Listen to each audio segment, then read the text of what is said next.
Hola, muy buenas noches. Otra vez estamos aquí. Ya hoy estamos en la clase número 11.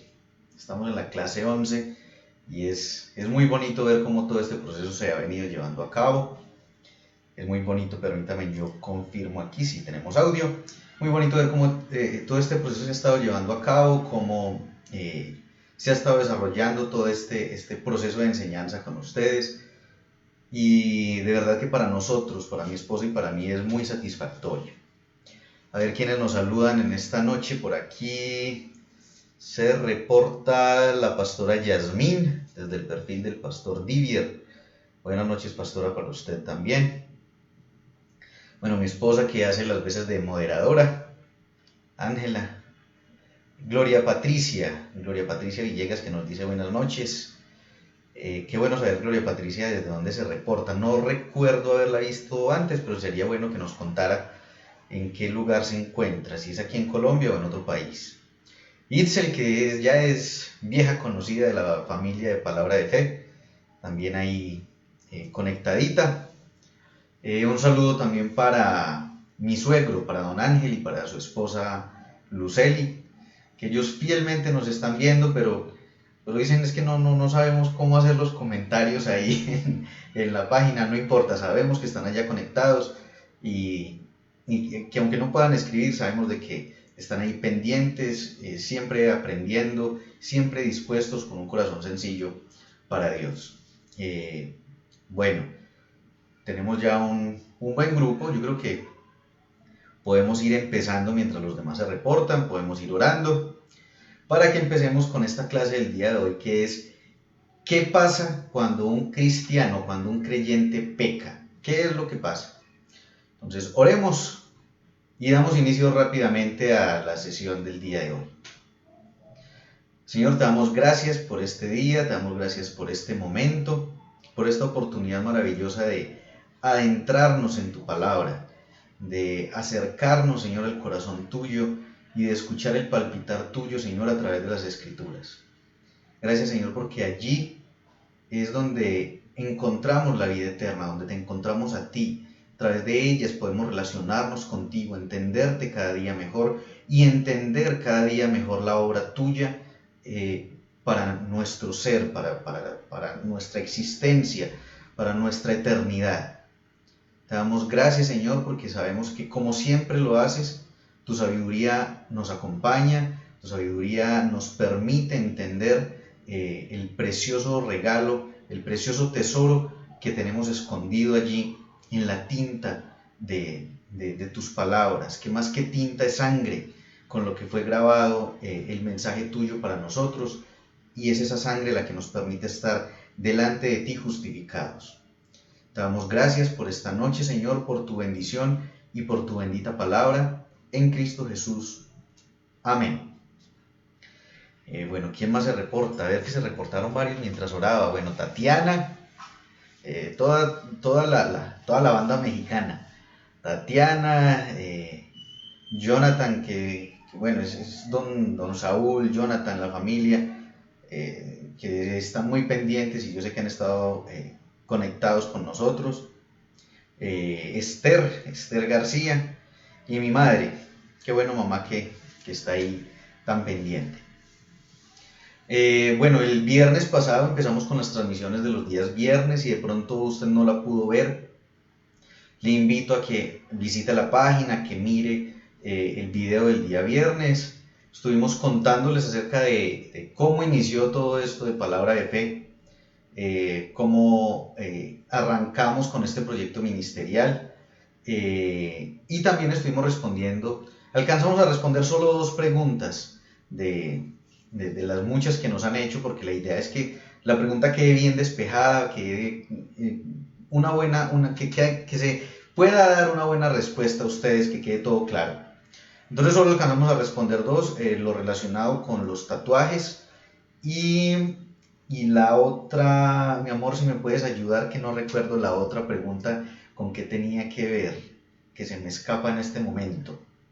Pero bueno, respondimos 2 preguntas el día viernes. A ver cómo se me va a olvidar. Una fue la de los tatuajes. Y Dios mío, ¿cómo se me escapa? ¿Por qué me falla la memoria cuando no debería ser? Bueno, mi mamá dice que está acompañadita de una amiga. Es bueno que personas nuevas puedan también estar escuchando el mensaje de la palabra. Bueno, en todo caso respondimos 2 preguntas el día viernes. Entonces, ya hoy es tiempo de comenzar con una nueva temática y hoy empezamos precisamente donde terminamos el día. Mi amor, si me lo puedes escribir al Messenger, por favor. Donde terminamos el día jueves. El día jueves estábamos terminando la serie de 2 enseñanzas relacionadas con nuestra identidad en Cristo. ¿Quiénes somos nosotros en Cristo? Entonces algo que hemos visto, bueno, sí, gracias mi amor, sí, acerca de los profetas, el oficio de los profetas en los tiempos actuales, en la iglesia de Cristo. La diferencia entre los profetas veterotestamentarios y los del Nuevo Testamento, básicamente estuvimos hablando de eso. Si tiene dudas con respecto a eso, veas el video del viernes, para que conozcan también a mi esposa, los que no la han visto. Ahí también ella estuvo acompañándome en esa transmisión. Entonces, en las enseñanzas de la identidad en Cristo estuvimos hablando y estuvimos reforzando algo que ya habíamos visto antes, que es lo relacionado con la justificación, con la salvación. Es decir, fue una condensación muy fuerte referente a todo lo que nosotros somos y tenemos en Cristo. Y el recoger todo esto nos lleva a una conclusión, es de que el pecado ahora ya no se enseñorea de nosotros, ya no tiene poder sobre nosotros, sino que el pecado ya no nos puede apartar de Dios, ya no nos puede limitar nuestra comunión con Dios, ya el pecado no genera división entre Dios y los hombres, que fue precisamente lo que vino a hacer Cristo, reconciliarnos a nosotros con el Padre. Que nuestra condición de hijos no se pierde frente al pecado, que seguimos siendo hijos, pequemos o no pequemos. Entonces ahí es donde se nos genera una gran duda, y entonces es donde decimos, ¿qué pasa o qué sucede cuando un cristiano peca, cuando un creyente peca? Yo tengo ciertas diferencias con el tema con el término de cristiano. Creo que en algunas enseñanzas lo he mencionado, y es que Cristo nos mandó a ser discípulos, no a ser cristianos.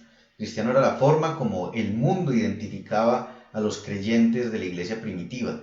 No fue un mandato de Jesús que se llamaran cristianos, no fue una revelación del Espíritu Santo, no fue una iniciativa de los discípulos o de los apóstoles en este momento, sino que fue la forma en la que el mundo identificó a los creyentes. Entonces por eso no me gusta el tema de cristiano.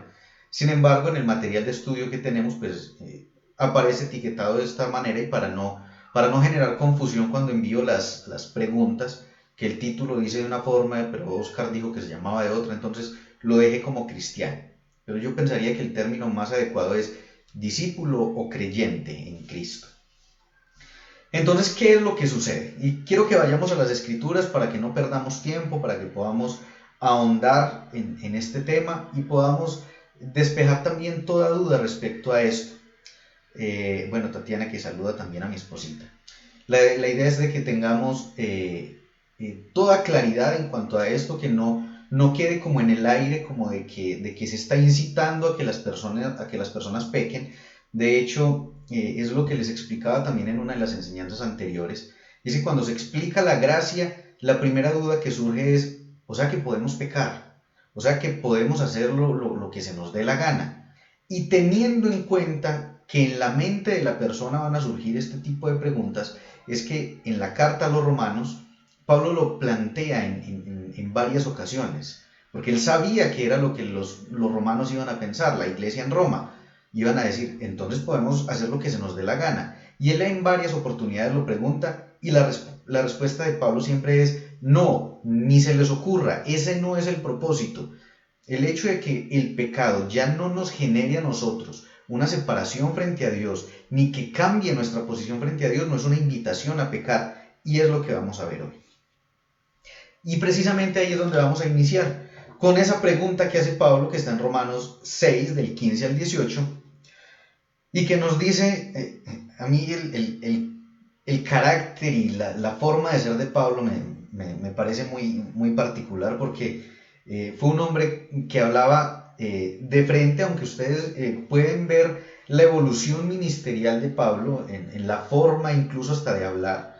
La carta a los Gálatas es una carta sumamente fuerte, incluso en el griego utiliza un lenguaje muy agresivo, porque estaba bastante enojado con ellos.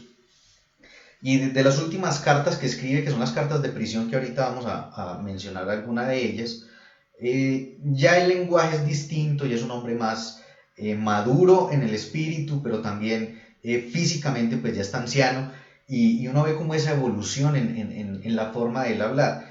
Pero a pesar de que en la carta que escribe a los romanos está en un punto intermedio entre Gálatas y las cartas de prisión, él tiene una manera de hablar que siempre va de frente, aunque lo haga con amor como en las últimas, pero siempre va de frente.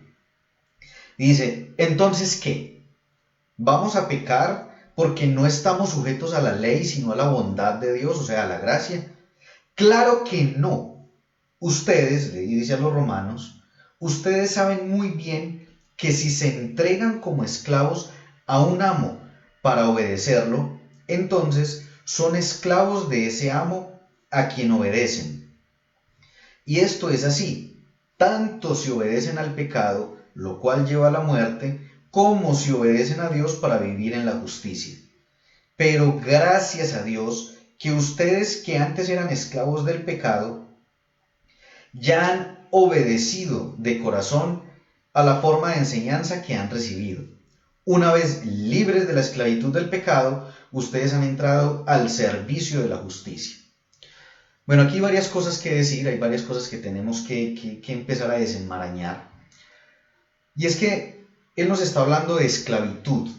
Entonces tenemos que ponernos en la posición de Pablo, lo que les he dicho antes. Cuando veamos algo, veamos quién lo dice, a quién se lo dice y por qué se lo dice o para qué se lo dice. Entonces cuando asumimos la posición de Pablo, debemos de recordar de que Pablo, antes de creer en Cristo, bueno, él creía en el Mesías, en que iba a venir un Mesías. Él sí creía que el Mesías iba a venir, lo que él no creía era que Jesús fuera ese Mesías. Antes de él creer en Jesús como el Cristo, él era fariseo, como él mismo se describe, fariseo de fariseos. Él era un doctor de la ley, fue un hombre con un conocimiento bastante amplio acerca de la ley, como se los he contado anteriormente y como dice la palabra de Dios. Él fue instruido por Gamaliel, que era algo así como el Harvard de la Torá, de la ley en estos tiempos. O sea que él era un hombre que tenía un conocimiento sumamente grande con respecto a la ley.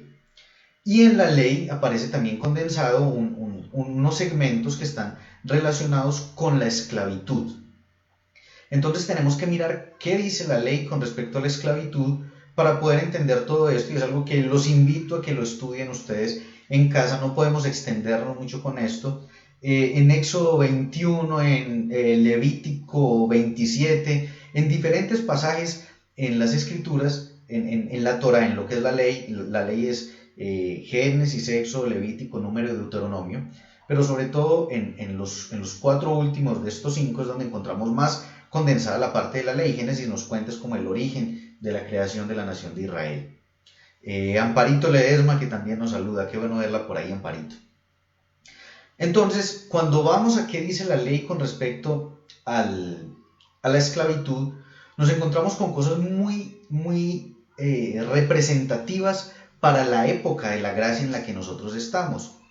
¿Por qué lo digo? Recuerden que Pablo también nos dice, si mal no recuerdo, en el escrito a los Colosenses, nos dice que todo lo que sucedió en el Antiguo Testamento, en las Escrituras, como lo dice él, era la sombra de lo que había de venir con Cristo. Entonces también tenemos que empezar a buscar entre sombras en los detalles mínimos, incluso cuando habla de la esclavitud, en donde aparece Cristo en todo eso. Resulta que dentro de las leyes de esclavitud se decía de que si un conciudadano judío de la nación de Israel por alguna razón económica tenía que someterse a esclavitud de alguien, es decir, si le adeudaba a alguien y por motivo de esa deuda tenía que hacerse su esclavo, era deber, y préstenle mucha atención a esto, era deber de un pariente suyo, de alguien cercano a la familia, ir y saldar la deuda. Es decir, si mi hermano estaba en esclavitud, era mi deber ir y buscar a su acreedor y decirle, bueno, ¿cuánto es lo que mi hermano le debe? Reunir el dinero suficiente, pagar la deuda de mi hermano y sacarlo de esa condición de esclavitud. Eso es lo que se llamaba redimir a un esclavo. Eso es la redención, rescatar a alguien de la esclavitud. Entonces allí hay algo muy interesante, y es que Dios tuvo que hacerse hombre, Cristo tuvo que hacerse hombre, ser un pariente de nosotros, ser cercano a nosotros, para poder venir a pagar el rescate por nosotros, ¿sí? Ve cómo encontramos el símil de la esclavitud en el Antiguo Testamento, ahora reflejado en Cristo. Él tuvo que tomar la semejanza de hombre, ser un pariente nuestro en cuanto a la naturaleza humana se refiere, para venir a saldar la deuda que nosotros teníamos y poder pagar el rescate por nosotros. Ahora, hay algo muy interesante en todo esto, y es que supongamos, porque también me han hecho esa pregunta, supongamos que un hombre, un ser humano cualquiera, fue capaz de cumplir toda la ley. Entonces, ese ser humano se va a ofrecer en sacrificio por la humanidad. No puede hacerlo. Un inocente solamente puede pagar por un culpable. Si hubiera llegado a ser posible eso, un solo ser humano habría pagado por la vida de otro ser humano. Sabemos que nadie ha cumplido la ley, solamente Cristo, pero de haber sido posible, ese hombre solo habría pagado por la vida de otro hombre. ¿Por qué? Porque era la sangre de hombre por hombre. ¿Qué pasó? Cuando María, que esto lo vimos también en una clase anterior, cuando María permitió, porque fue con el libre albedrío de ella no fue obligada, cuando ella dijo, hágase conmigo conforme a tu palabra, y ella dijo, sí, yo quiero cumplir ese propósito de Dios en mí, en ese momento el Espíritu Santo entra en María, pone la semilla de Dios en su vientre, y hay algo que no sé si alguno de ustedes pertenezca al gremio de la salud o lo pueden confirmar por internet si desean, es de que el embrión en ningún momento tiene contacto con la sangre de la mamá, porque si no pues todos tendríamos el mismo tipo de sangre, ¿sí? Por eso el bebé en muchos casos tiene un tipo de sangre, la mamá tiene otro tipo de sangre, las sangres no se mezclan. De hecho, en el texto griego de Juan, del primer capítulo de Juan, cuando dice que no fue por voluntad de varón, sino por voluntad de Dios, dice no fue por voluntad de carnes. Es decir, no intervino la carne humana, la naturaleza humana en ningún momento. Siempre fue la naturaleza divina. ¿Qué quiere decir esto? De que en el momento en el que Cristo fue crucificado, la sangre que él derramó no era sangre humana, era sangre de Dios, porque el feto de Jesús nunca tuvo contacto con la sangre de María, que era una sangre de procedencia adánica, de la descendencia de Adán, de lo que hablábamos también en otra de las enseñanzas anteriores, de cómo lo que explica también Pablo en Romanos, que el pecado fue trascendiendo de un humano a otro generacionalmente, y llegó hasta María, pero no se le transmitió a Jesús porque él no fue contaminado con esa sangre, porque el feto nunca es contaminado con la sangre de la mamá, nunca es tocado de la sangre de la mamá. En el caso de las enfermedades que son transmitidas de madre a hijo a través de lo que tiene que ver con la parte de la sangre, es en el momento del parto que el bebé tiene contacto con la sangre de la mamá, como en el caso de las enfermedades de transmisión sexual, que de hecho ese día se hizo una cirugía en el que lograron sacar el bebé de una mamá contagiada con VIH y el bebé no se contagió debido a que no tuvo contacto con la sangre de la mamá. En el caso de Jesús, el feto, la semilla que fue puesta en María nunca tuvo contacto con su sangre, con la sangre de María. Por lo tanto, la sangre de Cristo era una sangre divina. Por eso la sangre de Cristo no era la de un hombre para pagar por un hombre, era la sangre de Dios para pagar por toda la humanidad. Entonces, en el momento en el que Él paga por el rescate de todos, ahora es pero función de nosotros, de los seres humanos, aceptar ese rescate y permitir de que Él pague el rescate por nosotros y decirle, sí, yo acepto ese rescate por mi pecado, yo reconozco que hay pecado en mí, que soy esclavo del pecado y necesito ser trasladado del reino de las tinieblas al reino de la luz. Entonces ahí vemos cuál es la esclavitud de la que Él está hablando y cómo ahora ya no somos esclavos del pecado, que fue lo que hablamos en las dos clases anteriores relacionadas con la naturaleza que ahora hay en nosotros, nuestra identidad en Cristo. Pero más allá de esto dice que ahora nosotros somos esclavos, pero de Dios. Y hay algo muy lindo en Pablo, y es que en todas sus cartas se presenta como siervo o esclavo del Señor.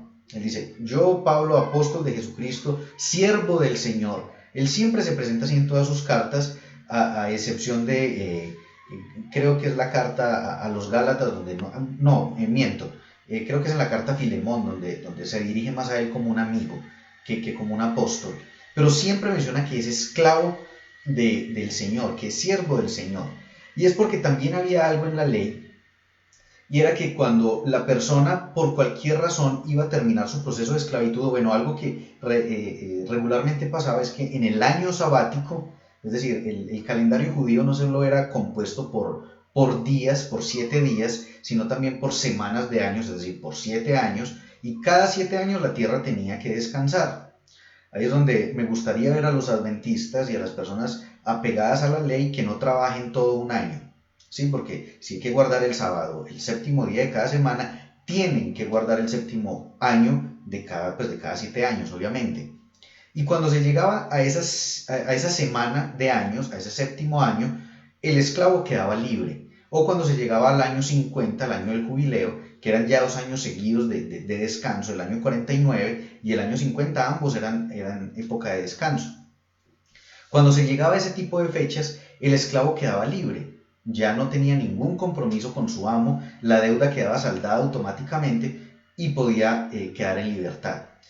Sin embargo, la ley estipula de que si el esclavo deseaba continuar bajo la esclavitud de ese amo, porque había sido muy bueno con él, porque lo había tratado muy bien, porque más que un esclavo lo había tratado como un hijo suyo, porque había una buena relación entre ambos, entonces el esclavo le decía, no, yo no quiero ser libre, yo quiero continuar siendo su esclavo. Entonces, de acuerdo a la ley, el esclavo era llevado hasta la puerta de la casa, que es un sitio muy simbólico, muy representativo, y allí, en la puerta de la casa, se le horadaba la oreja, se le hacía una marca en la oreja, para que todo aquel que lo viera se diera cuenta de que él no era un esclavo por obligación, sino que era un esclavo por convicción.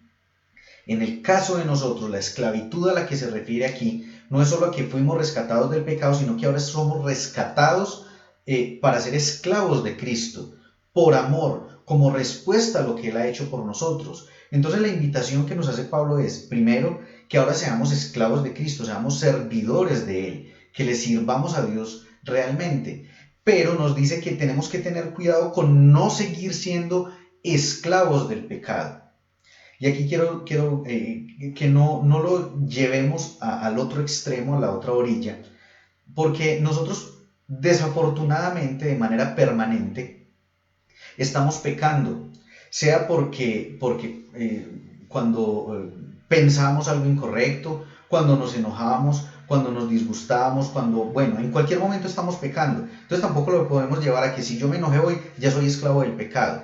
Esto es cuando son personas que, aún siendo creyentes, permanecen en una posición pecaminosa permanentemente, en un hábito recurrente, en que están sumidos en el licor, están sumidos en un vicio, en una condición sexual que no es procedente, y entonces, de acuerdo a todo esto, son el tipo de personas que permanentemente tienen disputas con todo el mundo y se echan a todo el mundo en su contra porque tienen un problema de carácter. Entonces la invitación de Pablo es, no sean esclavos del pecado. Es decir, ¿qué pasa en este caso? El pecado no afecta mi relación con Dios, pero sí afecta mi ejercicio de la fe cristiana, mi posición en la tierra como creyente, si es afectada. Si bien ante Dios no afecta, delante de los hombres sí. Y lo que tenemos que hacer es precisamente marcar una diferencia y demostrar con nuestros actos que nosotros somos servidores de Cristo y no servidores del pecado. Que precisamente es lo que Pablo nos dice en Efesios capítulo 4. Nos dice, por lo tanto, yo, prisionero por servir al Señor, les suplico que lleven una vida digna del llamado que han recibido por Dios. Esto es Efesios capítulo 4 desde el versículo 1. Les dice, lleven una vida digna del llamado que han recibido de Dios. Él lo que está diciendo es, si su llamado ahora, si su naturaleza ahora es la naturaleza de Cristo, pues que su comportamiento sea el equivalente a eso, que corresponda a su nueva naturaleza, a su nueva posición en Cristo, porque en verdad han sido llamados por Él. Y aquí hay algo muy interesante, porque ya vamos precisamente al punto de esta enseñanza, y es, ¿qué es lo que sucede cuando un cristiano peca? Y ya vamos para allá. Es necesario poner todo en contexto para poder llegar al punto. Y es que empieza a decir, sean siempre humildes y amables, sean pacientes unos con otros y tolérense las faltas por amor. Entonces, aquí tenemos que retomar varias cosas de las que hemos hablado antes. Y es que recuerden lo que dice Gálatas 2:20, que dice, con Cristo estoy juntamente crucificado, ya no vivo yo, y es Cristo el que vive en mí, que de eso pues ya lo hemos desarrollado ampliamente en las otras enseñanzas anteriores, lo cual creo que ya nos queda claro, es Cristo el que vive en mí. Pero a continuación dice, y la vida que ahora vivo en la carne, en Gálatas 2:21 dice, la vida que ahora vivo en la carne, la vivo en la fe, en el Hijo de Dios. Es decir, nosotros seguimos viviendo en la carne, porque todavía no somos cuerpos glorificados, seguimos viviendo en la carne, pero que esta vida que vivimos en la carne la vivimos conforme a la fe en el Hijo de Dios. Esa debe ser nuestra nueva manera de vivir. Entonces, a eso es a lo que se refiere en el versículo 1 cuando dice, les suplico que lleven una vida digna del llamado que han recibido. Es decir, tenemos que vivir nuestra vida en la carne, pero de acuerdo a la fe en el Hijo de Dios. Y luego, esas palabras del versículo 2 nos recuerdan también algo que se menciona en Gálatas, pero en el capítulo 5, que es el fruto del Espíritu Santo. No son frutos, no es en plural, es en singular, es un fruto. Pero es que es como la mandarina, que la mandarina es una sola fruta, pero que tiene diferentes gajos adentro, diferentes cascos. Igual pasa con el fruto del Espíritu Santo, es uno solo que se manifiesta de diferentes maneras, que ya lo vimos también en clases anteriores. Pero nos recuerda las mismas palabras, y es lo que me parece particular. Dice, sean siempre humildes. Recuerde que el fruto del Espíritu Santo es amor, gozo, paz, paciencia, benignidad, bondad, fe, mansedumbre y templanza. Y aquí nos menciona algunos de esos elementos del fruto. Dice, sean siempre humildes, amables, pacientes, tolerantes, o sea, con dominio propio, porque usted es tolerante cuando en vez de darle el golpe al otro, usted se aguanta. Y dice, tolérense las faltas por amor. Menciona también el amor que se parte del fruto del Espíritu Santo. Y dice, hagan todo lo posible por mantenerse unidos en el Espíritu, enlazados mediante la paz. ¿A qué nos conduce todo esto? Miremos a partir del versículo 17. Y tengan todo esto ahí pendiente, porque la idea es que podamos armar todo como un rompecabezas al final. Versículo 17 dice, con la autoridad del Señor, digo yo,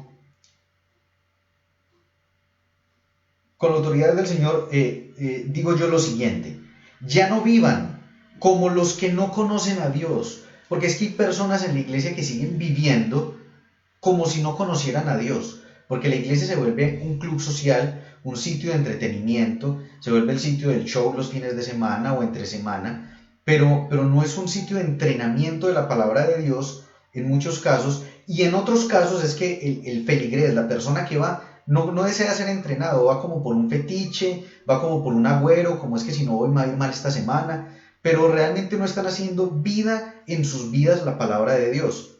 Entonces se vuelve la vida del creyente algo monótono y algo religioso en realidad. Pero lo que dice es que esto es algo que se tiene que vivir. Por eso dice, ya no vivan como los que no conocen a Dios, porque ellos están irremediablemente confundidos. Tienen la mente llena de oscuridad. La oscuridad en el lenguaje bíblico es sinónimo de ignorancia. Tienen la mente llena de oscuridad. Vagan lejos de la vida de Dios. Vagan lejos de la vida que Dios les ofrece, porque cerraron la mente, endurecieron el corazón hacia Él. Han perdido la vergüenza. Viven para los placeres sensuales y practican con gusto toda clase de impurezas. Él le está diciendo, ustedes no pueden seguir viviendo como viven ellos.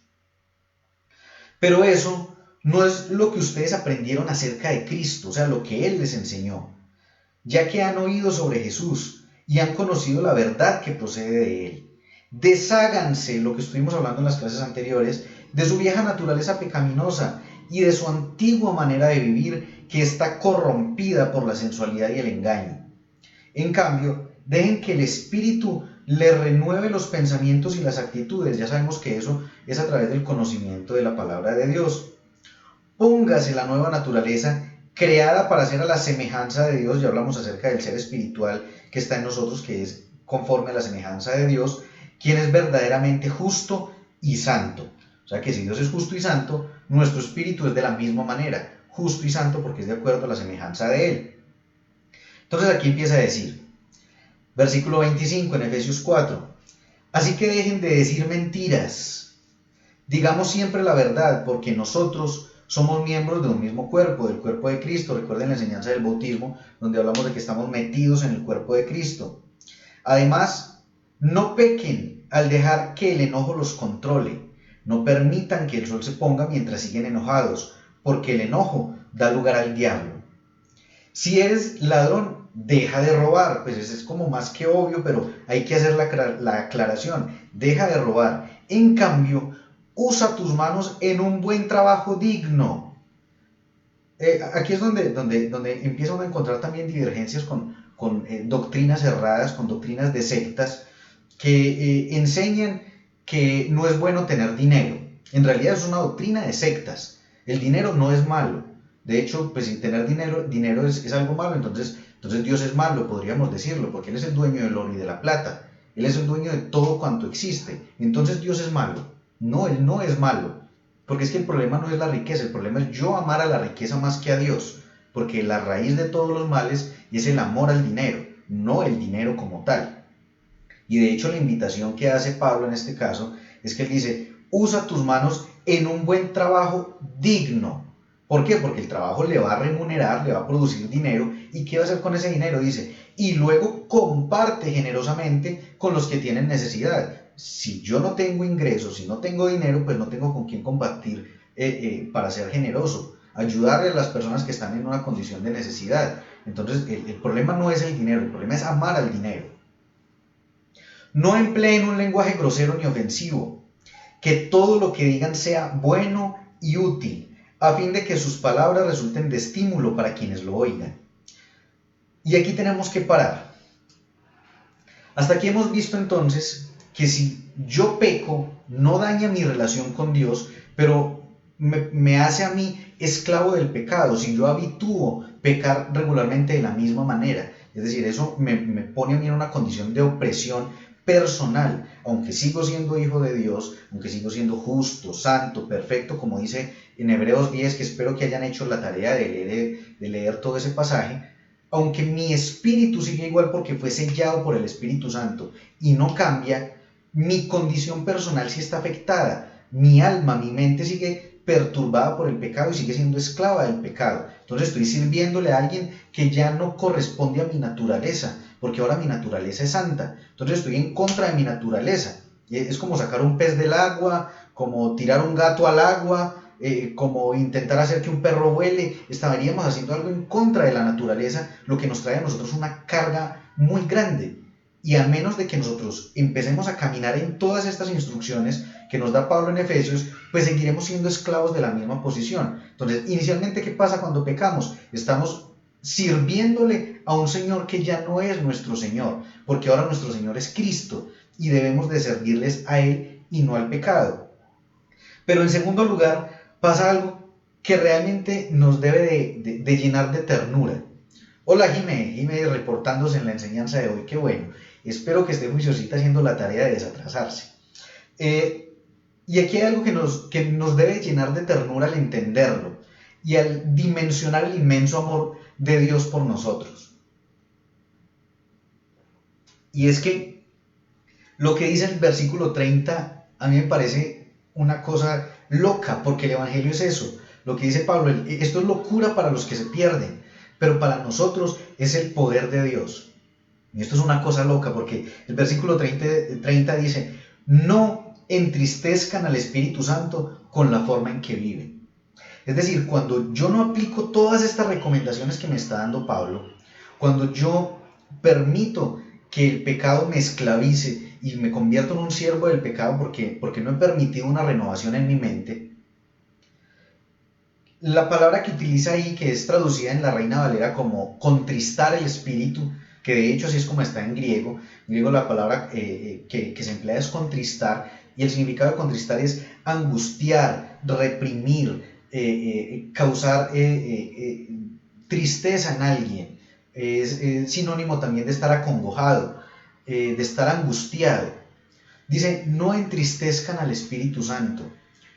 Y eso es lo bonito de esto, porque es que yo lo imagino de este modo, y es, si tenemos la oportunidad de estar cerca de un animal como un león, que es un animal poderoso, fuerte, con unas garras y unos colmillos enormes, que con solo desearlo nos puede matar de un zarpazo, y si nosotros tuviéramos la oportunidad de estar frente a un león que sea totalmente manso, y ver la grandeza y la belleza de ese animal, y de pronto se nos ocurre la maravillosa idea de pegarle un golpe en la cabeza, pues uno esperaría que un animal de esas proporciones y de esas capacidades físicas, pues lo primero que haga sea matarlo a uno.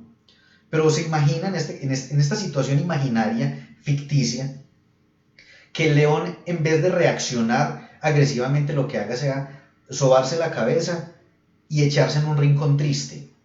O sea, es un animal que nos podría descuartizar, y la reacción que tiene es una reacción de tristeza. Y con Dios pasa exactamente lo mismo. La palabra nos dice que Él es el león de la tribu de Judá. así suene como a película de Marvel, pero es el ser más poderoso del universo, es el creador de todo lo existente, y lo que él hace no es enojarse. De hecho, aquí pudo haber puesto Pablo: no hagan enojar a Dios, no hagan que Dios, a causa de su pecado, les envíe una maldición, no hagan que Dios les ponga una enfermedad para que ustedes aprendan a dejar el pecado. No hagan estas cosas porque de pronto Dios los va a castigar. No, al contrario, dice: no entristezcan al Espíritu Santo.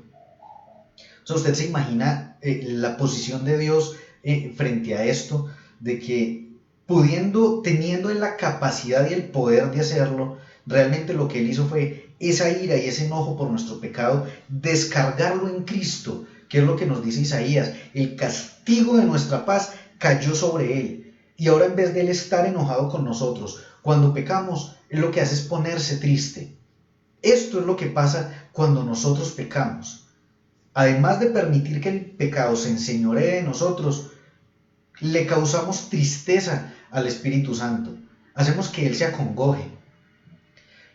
Y eso definitivamente lo que tiene que producir en nosotros es un deseo de cada día ser más obedientes, de cada día ser más rectos en la palabra, de cada día continuar en ese proceso de renovación de nuestra mente.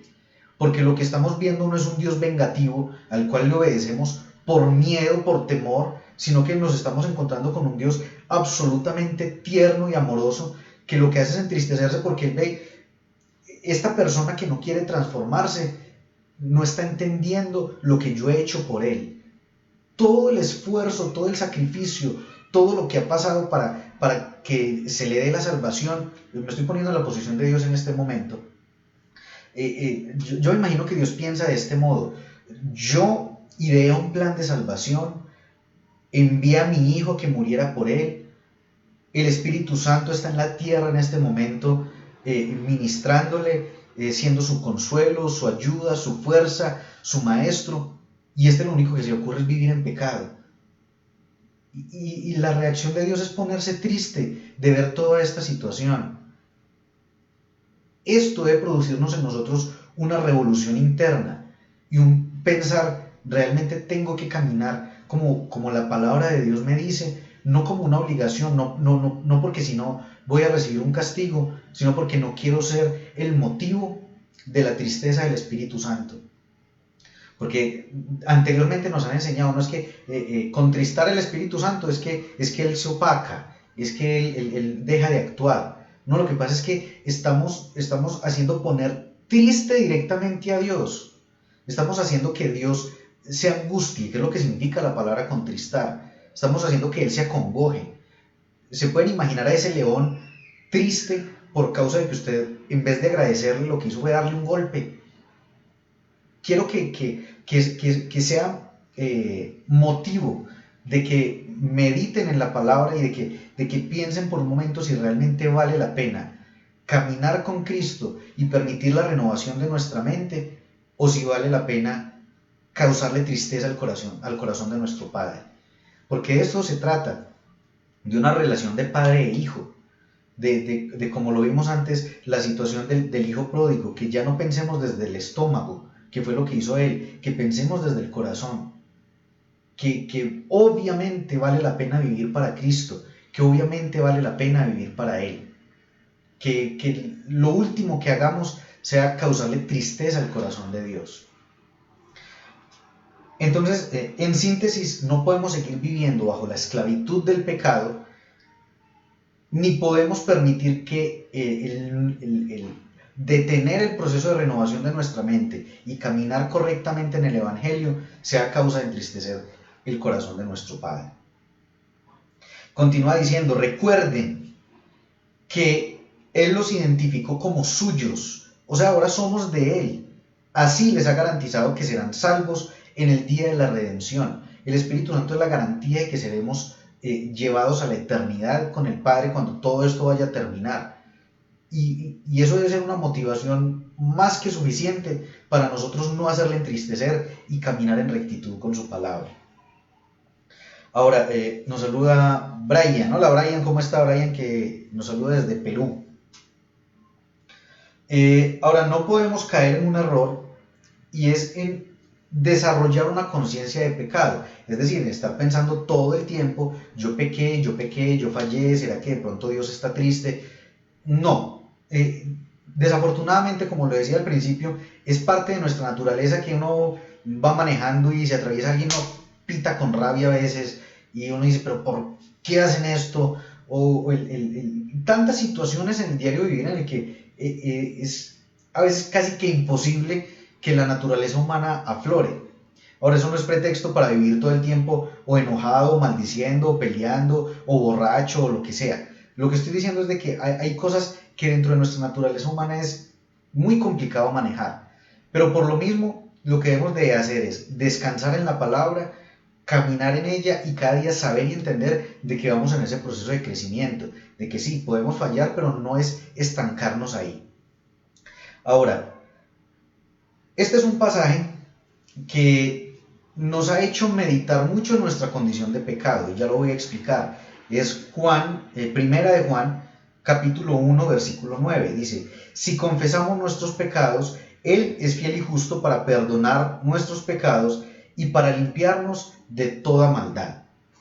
Entonces, lo que recurrentemente se nos ha enseñado respecto a esto es de que debemos de estar confesando nuestro pecado todo el tiempo. Señor, yo pequé. Señor, yo pequé. Entonces, si todo el tiempo vamos a estar diciendo pequé, pequé, pequé, pequé, vamos a estar en la misma posición de la gente del Antiguo Testamento que permanentemente estaba llevando el corderito al sacrificio y todo el tiempo estaban pensando en el pecado.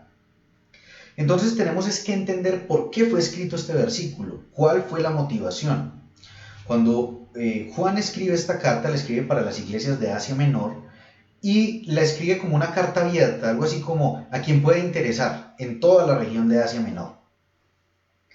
Y él de una manera introductoria, los primeros versículos los dirige a las personas que no creen en Cristo, a las personas que aún no se han arrepentido, que no han aceptado a Jesús como su Señor y Salvador. De hecho, en toda esta región y queriéndose infiltrar dentro de la Iglesia de Cristo, había un movimiento gnóstico, personas que creían que se podían salvar a sí mismas a través de la introspección, a través de la iluminación, a través del depender de mí mismo, cosa que está absolutamente errada. Ellos creían que no había pecado en ellos, sino que al contrario, no tenían nada de qué arrepentirse ni que ellos se podían salvar a sí mismos, simplemente a través del conocimiento acerca del espíritu humano. Pero sabemos ahora, por lo que aprendíamos anteriormente, que lo que debemos de aprender es acerca del Espíritu que Cristo ha puesto en nosotros, el Espíritu Santo y la nueva creación que hay en nuestro ser espiritual. Entonces estos primeros versículos de Primera de Juan están dirigidos a los que no han creído en Cristo. Por eso él empieza desde el versículo 5, si lo podemos mirar desde antes, dice, y este es el mensaje que hemos oído de él y que les anunciamos. Dios es luz y en él no hay tiniebla alguna. Dese cuenta que esto no son palabras para dirigirse a cristianos ya maduros, a gente que ya conoce de Dios, sino que es para personas que no tienen conocimiento de Cristo, que no lo han querido recibir. Dice, Dios es luz y en él no hay tiniebla alguna. Y si decimos que tenemos comunión con él, pero andamos en tinieblas, mentimos y no practicamos la verdad. Mas si andamos en luz como él está en luz, tenemos comunión los unos con los otros, y la sangre de su Hijo nos limpia de todo pecado.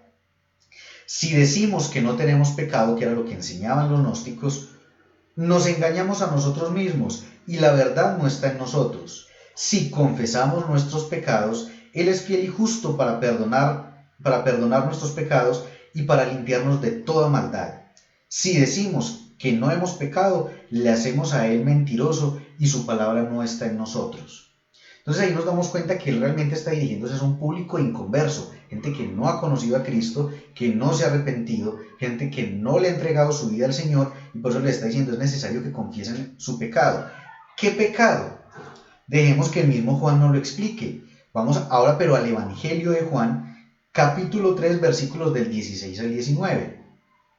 Dice, porque de tal manera amó Dios al mundo, que dio a su Hijo unigénito, para que todo aquel que cree en él no se pierda, mas tenga vida eterna.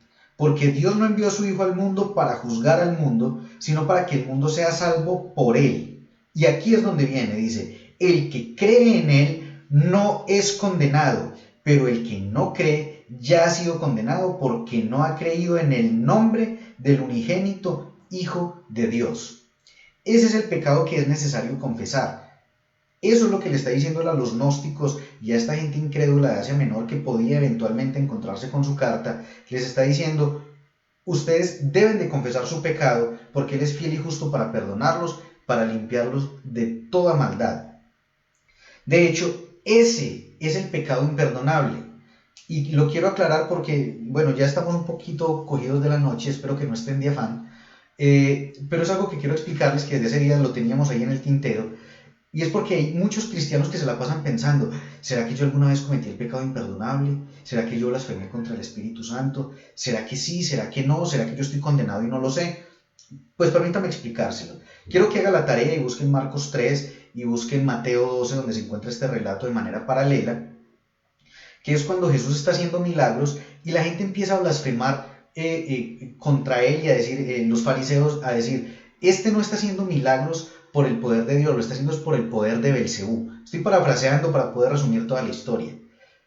Y entonces Jesús al final les dice que la blasfemia contra el Espíritu Santo es el pecado que no se perdona. ¿Qué es lo que está pasando allí? Los fariseos están diciendo que él está haciendo esos milagros por poder de Satanás. Pregunta: ¿ellos están diciendo eso porque creen que él es el Cristo?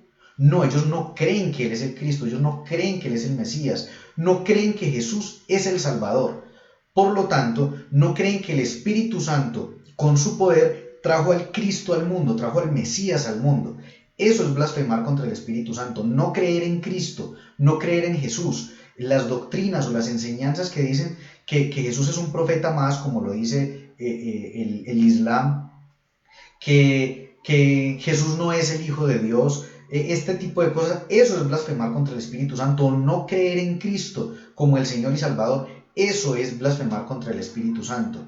Por eso no tiene perdón, porque si usted se muere sin creer en Cristo como su Señor y Salvador, se perdió, que es lo que dice aquí precisamente Juan 3, 18, que nos dice que el que no cree ya está condenado. Si usted no cree, en este momento está en condenación. Pero usted tiene una forma de pasar del pecado imperdonable a ser perdonado. ¿Cómo? Creyendo en Cristo. ¿Bajo qué situación es imperdonable? Bajo la situación en que si usted conserva esa posición y muere, ya no tuvo perdón, no tiene reversa. Pero si usted está en esa posición y cree en Cristo, ya salió de la posición del pecado imperdonable, ya ha sido perdonado por Cristo, ya ha sido lavado por su sangre, ya ahora está en todo lo que hemos hablado en las clases anteriores y no me voy a volver hasta allá. Así de que, bueno, Mari nos saluda, nos dice: bendecida tarde, se le pasó la clase, no importa, ahorita lo ve completo, no se preocupe. Entonces, si usted siempre tuvo esa duda, ¿será que yo cometí el pecado imperdonable? No, si usted ya cree en Cristo, no, ya eso quedó solucionado. Porque ya ahora usted cree que Jesús es el Señor, que el Espíritu Santo sí trajo a Jesús a través de María, que Él es nuestro Redentor y nuestro Salvador, así que no tiene problema con eso. Ahora, mire la forma como cambia la terminología de Juan ahora en el capítulo 2. Dice: hijitos míos, les escribo estas cosas para que no cometan pecado, aunque si alguno comete pecado, ahí no dice confiese el pecado, dice: tenemos ante el Padre un defensor, que es Jesucristo, y Él es justo. Jesucristo se ofreció en sacrificio para que nuestros pecados sean perdonados, pasado, y no solo los nuestros, sino los de todo el mundo. ¿Qué quiero decir con esto? ¿Que está mal confesar los pecados? No. Lo que le estoy diciendo es de que lo que la palabra de Dios nos muestra es que no tenemos que estar todo el tiempo: perdóname, Señor, porque miré, perdóname, Señor, porque hice, perdóname, Señor, porque no hice, porque esto nos va a generar una conciencia de pecado permanentemente, y lo que tenemos que tener es una conciencia de justicia en nosotros, ser conscientes de que somos la justicia de Dios en la tierra, que es lo que dice la palabra de Dios y que ya lo hemos visto en las clases anteriores. Entonces, ¿cuál es la invitación? A que en el momento en el que usted falle, dele gracias a Dios: Señor, gracias porque tú me has perdonado, y siga caminando en el perdón, no en la conciencia de que pecó, no en el estar pensando: yo pequé, yo fallé. No, sus pecados incluso ya estaban en el futuro cuando Cristo murió. Sus pecados pasados, presentes y futuros fueron llevados a la cruz por Cristo. Así que siga caminando en la conciencia del perdón y no tan preocupado por el estar confesando, el estar pensando: yo fallé, porque en donde tenga el hombre su corazón, allí tiene su tesoro. Si usted está pensando permanentemente en el pecado que cometió, entonces usted va a estar más preocupado por eso, va a estar más prestándole atención a eso que a la justificación que tiene en Cristo. Así que la invitación al día de hoy es a que no hagamos entristecer al Espíritu Santo, no hagamos entristecer a papá, no hagamos que Dios se congoje, que Él, siendo un león que nos podría destrozar, la opción que ha tomado ahora bajo la dispensación de la gracia es la de sentirse triste por causa de nuestro pecado. Así que seamos congruentes con nuestra fe, caminemos como dice Pablo aquí en Efesios 1, que nos invita es a, dice, les suplico que lleven una vida digna del llamado que han recibido de Dios, porque al hacer esto, pues si nosotros caminamos contrario, entristecemos al Espíritu Santo, pero si atendemos a estas recomendaciones, a estas solicitudes, incluso dice, les suplico, a esta súplica que nos hace el apóstol Pablo, que nos escribió esto hace más de 2000 años para los efesios, pero que nos queda a nosotros. Si atendemos a esta súplica, será lo contrario. No causaremos tristeza en el corazón de Dios, sino que seremos motivo de alegría, de gozo en el corazón de Él, que ahora, aparte de ser aceptos en Cristo, aparte de ser justificados en Él, de ser santos, vamos a poder permitir que ese Espíritu Santo que está en nosotros se avive y pueda hacer manifiesto los dones de Él, los ministerios de Él en nuestra vida, que el accionar del Espíritu Santo se despierte realmente en nosotros por el caminar con Él y el vivir en nuestra nueva identidad en Cristo. Así que, ¿qué pasa cuando pecamos? Estamos siendo esclavos del pecado y estamos causando tristeza en el Espíritu Santo que habita en mí. Así que, si somos templo del Espíritu Santo, honremos con este cuerpo al Espíritu Santo, con nuestra vida, y permitamos que el fluir de Dios sea permanente en nuestro diario vivir y podamos reflejar a los demás lo que Dios ha puesto en nuestra vida. Espero que la lección del día de hoy haya sido clara para ustedes, haya sido algo fresco para ustedes, que hayamos podido entender algo nuevo en la palabra, que nos genere también un compromiso de tener una vida de rectitud delante de Dios, aun cuando sabemos de que nuestro pecado no nos va a separar de Dios. Podríamos seguir como si nada, pero esa no es la idea. El propósito con el que Dios ha puesto un nuevo ser espiritual en nosotros es para que le glorifiquemos a Él, para que seamos para alabanza de la gloria de su gracia. Ese es el propósito con el que Él ha hecho ese nuevo ser espiritual en nuestra vida. Bueno, tenemos una nueva clase el día jueves. Esa clase tiene un nombre que es la integridad de la palabra de Dios. Hoy precisamente me hacían una pregunta, Saúl de México, y yo le decía, no, espérese que en la próxima clase vamos a resolver esas dudas. ¿Qué vamos a aprender allí? ¿Por qué creer en la Biblia? ¿Por qué son 66 libros? ¿Qué me puede dar a mí la seguridad de que realmente es la palabra de Dios y no se la inventó un loco por ahí cualquiera, que es lo que a veces la gente dice? Bueno, va a ser muy entretenida esta nueva enseñanza, y el viernes tendremos nuestro tiempo de alabanza y adoración a la misma hora, 7 de la noche hora de Colombia, y bueno, ustedes ya cada uno sabe en sus países cuál es el horario. Así que los espero el próximo jueves, los espero también el próximo viernes, y espero que este resto de noche sea de bendición para todos ustedes. Dios les bendiga, les continúe bendiciendo, y quedamos entonces programados para la próxima clase. Feliz noche, que estén muy bien.